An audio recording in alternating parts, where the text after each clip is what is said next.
what's cracking everybody? Welcome back to Computer Games Hardware.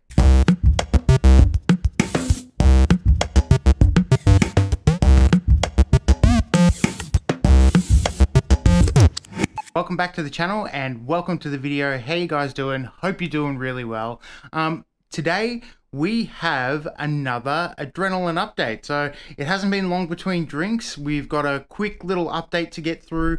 So we've just got some game highlights. Everything else is relatively the same from the update at the end of last week. So we've got a couple of game optimizations, and then I just wanted to discuss the performance of the drivers and some of the things myself and some the other guys in the community have noticed about anti-lag on the older generation cards. So before we do, please consider subscribing. If you find any of the content here at Computer Games Hardware useful or entertaining, please consider subscribing. It really helps us out.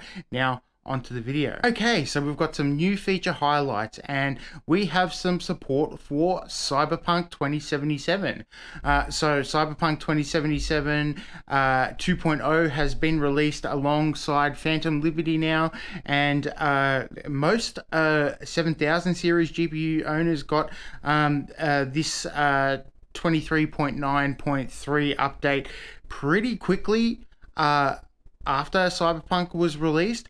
I just got it today. I'm down in Australia, so not sure what the variance is. I heard rumbles straight from videocards.com that this driver edition had released on Saturday night. That's when I filmed our last video, but I didn't receive the update until today, so here we are.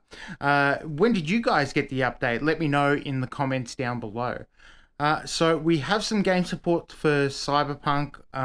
It's performing really well. I have been playing through Cyberpunk 2077 and the Phantom Liberty DLC. I have noticed no variance in performance, maybe some game stabilization, so not too much glitching or anything. I was noticing some frame skips and a couple of stutters here and there, and that has seemed to go. That was in the Cyberpunk 2.0. I've decided to go straight to Phantom Liberty and play the experience through Phantom Liberty, and that's been flawless so far. I also optimized my graphics a little bit, my graphics settings a little bit since we last spoke, and I'm getting a much smoother experience. Alright, next up we have some game optimizations for Payday 3, and oh boy does Payday need it. It's had a bit of trouble on launch, the old Payday 3. There's been server crashes, people have not been able to connect, and it's been a pretty poor experience all around for users around the world that are trying to get into Payday. There's been as much downtime as 72 hours in that title, so hopefully they get that fixed quickly, because I know some of the Payday 3 players are diehard, and you know, they want to get to some robbing banks and all that good stuff. So hopefully that brings up a little bit of performance for Payday 3. I haven't got that title. I'll get to it later with the number of game releases that are coming out. That one's going to be another victim to the year of too many games, but look, we'll get to it when we can. And well, that's about it for this driver edition. Okay, so we're just going to blast through the known issues. So we've got the metrics overlay still not performing well in some games and not showing up FPS, so that's really annoying. I know it's going to be there for a while.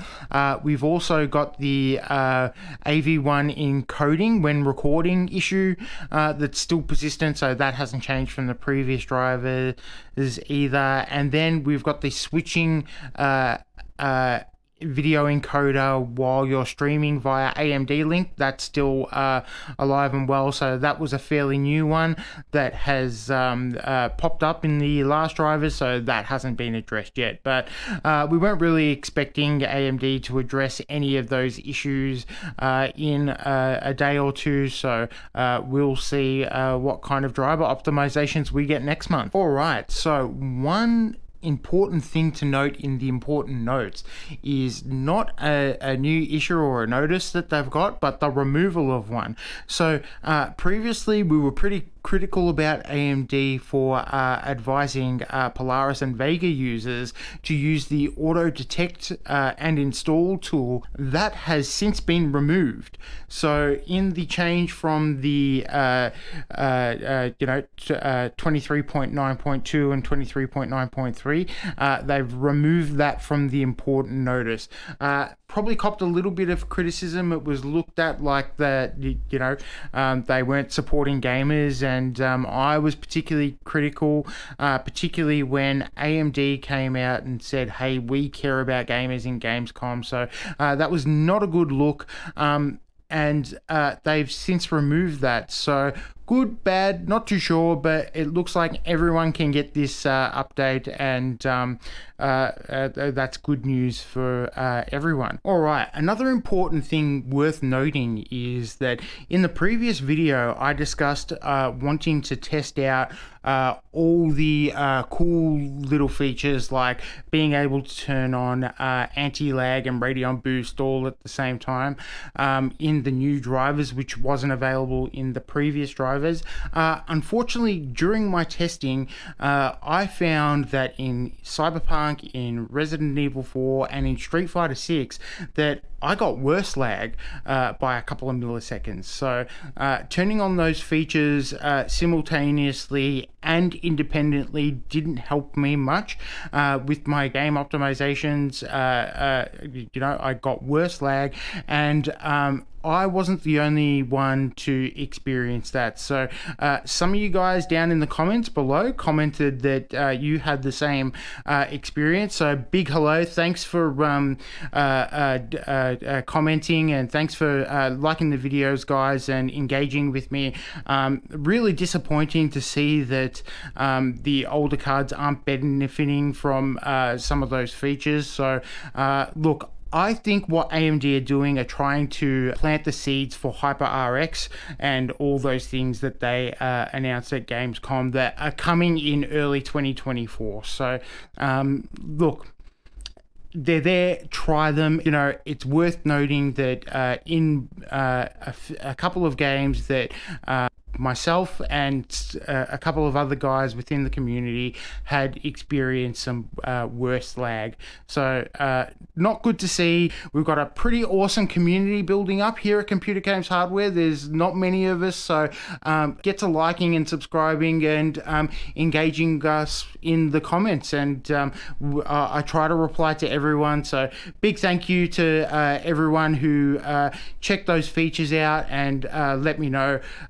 Much appreciated to all of you. All right, last but not least, important notes on the release notes is that the AMD Senior Vice President and General Manager of Radeon, Scott Herkelman, has decided to leave AMD at the end of the year. So Scott Herkelman has been around to oversee the RDNA generations of GPUs at AMD and Radeon, has been heavily involved in that process.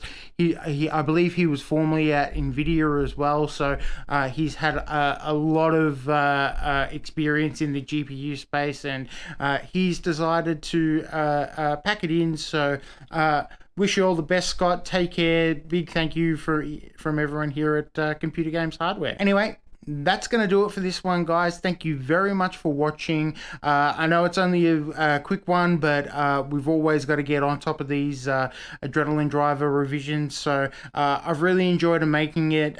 Thank you all again for everyone who's liked, subscribed, and commented on the videos and discussed some of that anti-lag stuff. Shout out to all you guys. Thanks very much for watching. I'll catch you guys in the next one. Bye for now.